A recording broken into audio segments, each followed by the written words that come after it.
இத பாத்தீங்களா? கேண்டில். இங்க இருக்கிறது எல்லாமே கேண்டிலோட கிரம்ஸ் தான்.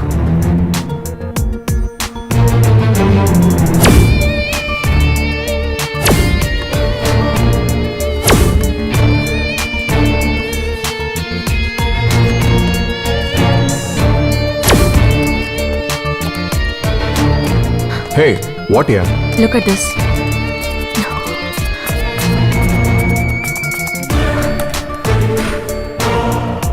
Look at this.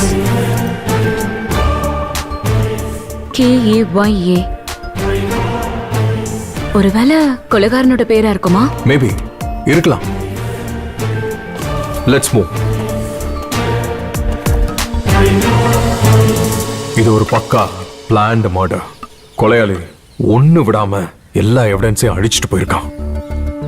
கொலையாளி எவ்வளவு பிரில்லியண்டா இருந்தாலும் ஏதாவது ஒரு எவிடன்ஸ இங்க விட்டுட்டு தான் போயிருப்பான். பட் இந்த கேஸ்ல எவிடன்ஸா விட்டுட்டு போனது கொலை செய்யப்பட்ட டாக்டர் ராம். டாக்டர் ராம் இருக்கும்போது அவர் கையில வச்சிருந்த கேண்டில் தான் நமக்கு கிடைச்ச முதல் எவிடன்ஸ். அதை வச்சு பார்க்கும்போது டாக்டர் ராமுக்கும் அந்த கொலைகாரன் முன்னாடியே தெரிஞ்சவனா தான் இருக்க முடியும். ஏன்னா புதுசா ஒருத்தர் நம்மள அட்டாக் பண்ண வரும்போது நம்ம கண்டிப்பா கையில வச்சிருக்க பொருளை தவற விடுவோம். ஆனா கொலை செய்யப்பட்ட அந்த நேரத்துல கூட டாக்டர் ராம் கேண்டில கெட்டியா புடிச்சு வச்சிருந்தாரு. இது மட்டும் இல்லாம கொலை நடக்கிறதுக்கு முன்னாடி அவங்க ரெண்டு பேருக்கும் சின்னதா ஒரு கான்வர்சேஷன் போயிருக்கா. எதை வச்சு சொல்றேன்னா, அந்த ஃப்ளோர்ல பாத்தீங்கன்னா ஒரு இடத்துல மட்டும் ஸ்பெசிபிக்கா கேண்டிலோடது அதிகமா சிந்திருக்கா. மேம், இதை வச்சு எப்படி மேம் அந்த கொலைகாரனை கண்டுபிடிக்கிறது? இந்த கேஸ்ல நமக்கு இன்னொரு எவிடன்ஸ் கிடைச்சிருக்கு. K-A-Y-A அப்படின்ற 4 எழுத்து டாக்டர் ராம் அவர் இறக்கிறதுக்கு முன்னாடி அவர் கையால எழுதியிருக்காரு. இதெல்லாம் வச்சு பார்க்கும்போது அந்த 4 எழுத்து தான் இந்த கொலையில நமக்கு கிடைச்ச ஒரு முக்கியமான evidence. Hello madam, I am Shankar, detective officer. Hello sir. நாங்கள் 2 நாளா இந்த பங்களாவை சுற்றி எவிடன்ஸ் செக் பண்ணோம், ஒன்றுமே கிடைக்கல. பட் உங்களுக்கு எப்படி இந்த மைனூட்டான விஷயம் கிடைச்சது? 2 விஷயம். நம்பர் 1, ஒன்னு வந்து டாக்டரோட கையில இருந்த கேண்டிலோட பொசிஷன். நம்பர் 2, அந்த கேண்டிலோட ஒரு ஏஜ் மட்டும் ஸ்பெசிபிக்கா ரப்பா இருந்ததா. அதை நான் பார்க்கும்போது இந்த 2 தான் எனக்கு கன்ஃபார்ம் பண்ணுச்சு. Well done. சந்தியா சார், இந்த பங்களாவோட வாட்ச்மேன் கிட்ட கேட்டு இங்க அடிக்கடி யார் வந்துட்டு போறாங்க, டாக்டர் ராமோட ஃப்ரெண்ட்ஸ் அண்ட் ரிலேஷன்ஸ் யாருங்கிற டீடைல்ஸ் கொஞ்சம் கலெக்ட் பண்ணி வைங்க. Okay sir. Kanthan sir, Ganesh, so நீங்க 2 பேரும் இங்கே இருந்து கொஞ்சம் கவனமா பாத்துக்கோங்க. சரிங்க சார். Yes sir. பாத்துக்கிறதா? என்னை பாத்துக்கவே 7 பேர் வேணும். நான் போய் பில்டிங் பாத்துக்கிறதா? கணேஷா கிழிஞ்சிருண்டா.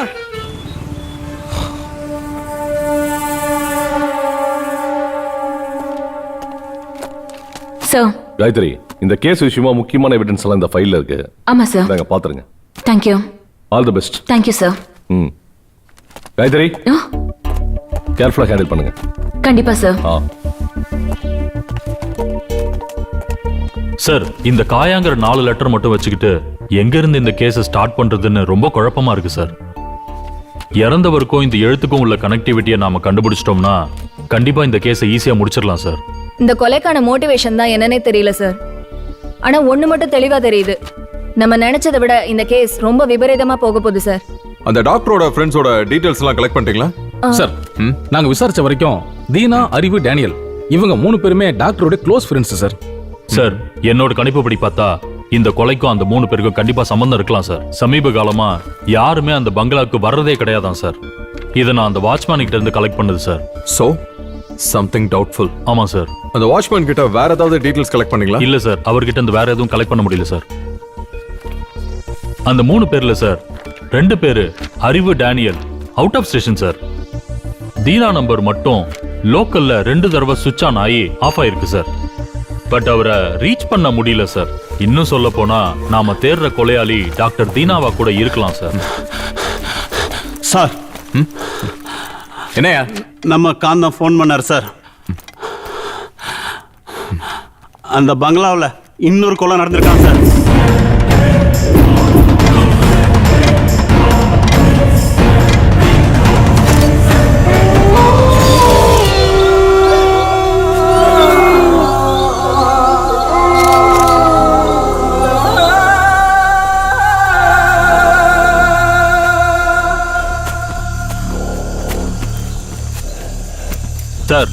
இந்த 2 கொலை பார்க்கும்போது ஒரே மாதிரி தான் சார் இருக்கு.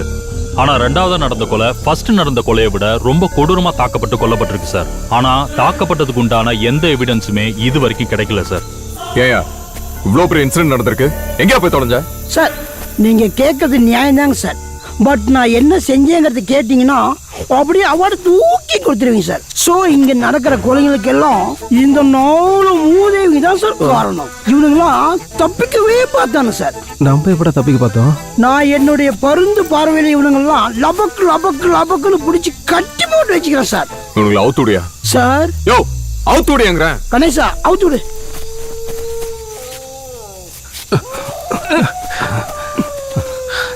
உங்கள யாரா எனக்கு கால் பண்ணது? இவன் தான் சார். Very good. நீங்க ஒண்ணு பண்ணுங்க, இங்க என்ன நடந்துச்சோ ஸ்டேஷனுக்கு வந்து ஒண்ணு விடாம ஸ்டேட்மெண்ட் எழுதி கொடுத்துட்டு கையெழுத்து போட்டு வீட்டுக்கு போங்க.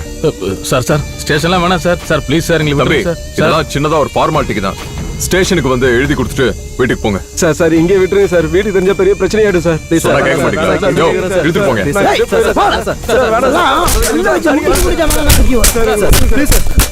பாடியை ஜிஹெச்சுக்கு போஸ்ட்மார்ட்டத்துக்கு அனுப்பிட்டு சரி மொத்த சார். ஃபார்மாலிட்டிஸ்லாம் முடிச்சிட்டு ஓகே சார். நீங்க ஸ்டேஷனுக்கு வந்துருங்க. Okay sir.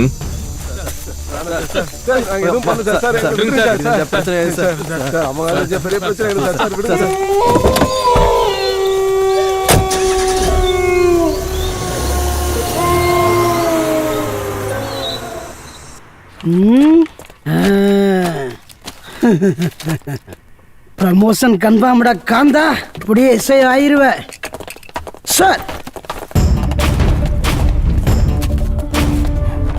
டேய் வாங்கடாங்க. நீங்க 4 பேரும் எதுக்காக அந்த இடத்துக்கு போனீங்க சொல்லுங்கடா. உண்மையை சொல்லுங்கடா. நடந்ததை சொல்லிடுறேன் சார். எப்பயாவது எங்களுக்கு ஜாலியாக சரக்கடின்னு தோணுச்சுன்னா நாங்கள் 4 பேரும் அந்த இடத்துக்கு தான் சார் போவோம். சார் எந்த தொழிலும் இல்லாமல் நிம்மதியாக சரக்கு அடிச்சுட்டு காலையில் நேரமாக கிளம்பிடுவோம் சார். அப்படிதான் சார் நாங்களும் அங்கே போனோம். ஆனால் அந்த பங்களா கிட்ட போனதுமே திடீர்னு ஏதோ வினோதமாக சத்தம் கேட்டுச்சு சார். நாங்கள் பயத்தில் அப்படியே 4 பேரும் நின்றுட்டோம் சார். உள்ளே யாரோ பயங்கரமாக அலற மாதிரியும் வினோதமாக ஒரு சத்தமும் கேட்டுச்சு சார். செல்ஃபோனில் டார்ச் அடிச்சு அங்கே உள்ள என்ன இருக்குன்னு பார்க்க போனோம் சார். ஒரு அடி தான் சார் எடுத்து வச்சிருப்போம். திடீர்னு எங்கள் மேலே என்னமோ வந்து விழுந்துச்சு சார். அது என்னன்னு போய் பார்த்த உடனே எங்களுக்கு அப்படியே மூச்சு பேச்சே நின்றுச்சு சார்.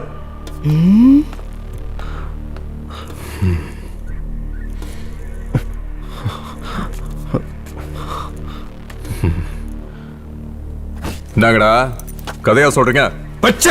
சார் அது ஒரு கண்ணு சார். உண்மைதான் சார் சொல்றோம்.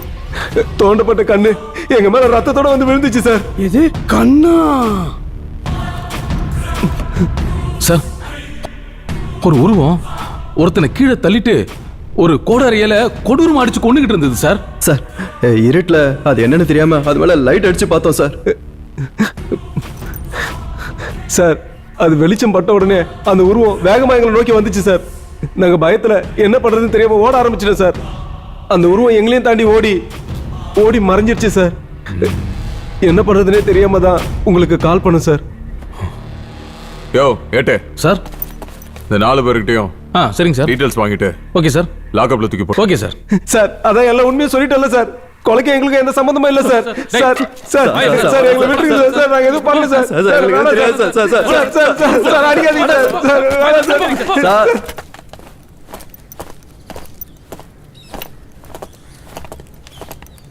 Good morning doctor. வாங்க மிஸ்டர் ஆதி. அந்த ரிப்போர்ட்ஸ்லாம் ரெடி ஆயிடுச்சா? ஏதாவது டீடைல்ஸ் கிடைச்சதா டாக்டர்? உங்க அவசரம் எனக்கு புரியுது. நான் சொல்றது கொஞ்சம் பொறுமையா கேளுங்க.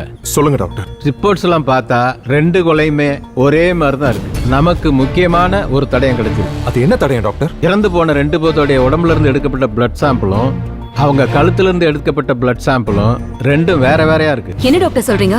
வேற வேறையா இருக்கா? அப்ப அது கொலைகாரனோட பிளட்டா இருக்குமா? நோ மிஸ் காயத்ரி, அது அந்த கொலைகாரனோட இது இல்ல. 2 பேர்த்து கழுத்துல இருந்து எடுக்கப்பட்ட பிளட் சாம்பிள் அது ஒரு பெண்ணோடது.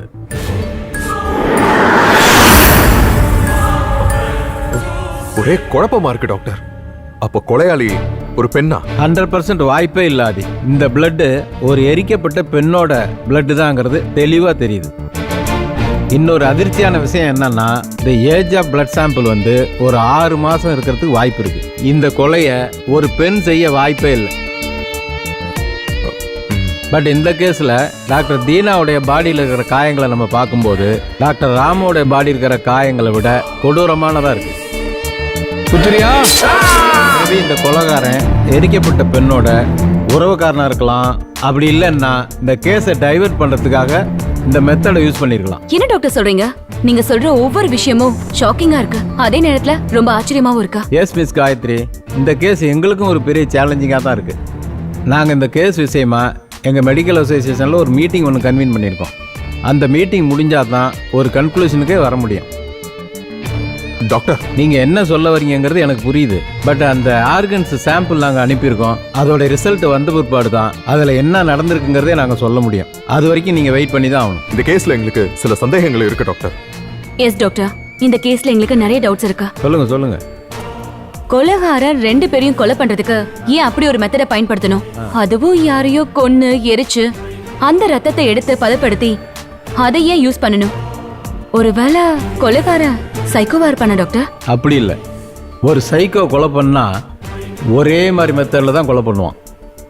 பட் இந்த கேஸில் டாக்டர் தீனாவுடைய பாடியில் இருக்கிற காயங்களை பார்த்தோம்னா டாக்டர் ராமோட பாடியில் இருக்கிற காயங்களை விட மிகவும் கொடூரமாக இருக்குது. மேபி அந்த கொலைகாரனுக்கு அந்த கொல்லப்பட்ட பெண் உறவுக்கார பெண்ணாக இருக்கலாம். இல்லைன்னா இந்த கேஸை டைவர்ட் பண்ணுறதுக்காக இந்த மாதிரி மெத்தட் அவன் யூஸ் பண்ணிருக்கலாம். அப்போ அந்த எரிக்கப்பட்ட பெண் யாரு? அந்த எரிக்கப்பட்ட பெண்ணோட பாடி எங்க? ஒரே குழப்பமா இருக்கு doctor. That is to be detected by you. நீங்க தான் அதை கண்டுபிடிக்கணும். தொடர்ந்து இந்த கொலைகள் ஏன் நடக்குதுன்னு ஒரு சின்ன க்ளூ கிடைச்சா போதும் டாக்டர். இந்த கொலைகாரன் யாரு, இந்த கொலைகளை பண்றது ஒருத்தனா இல்ல ஒரு கும்பலான்னு தெரிஞ்சிடும். அதுக்கப்புறம் அவனை ரொம்ப ஈஸியா கண்டுபிடிச்சிரும் doctor. You are so emotional and also confused. போயிட்டு வாங்க, நாளைக்கு பேசிக்குவோம். Okay doctor, I'll take a leave. Okay, okay thank you.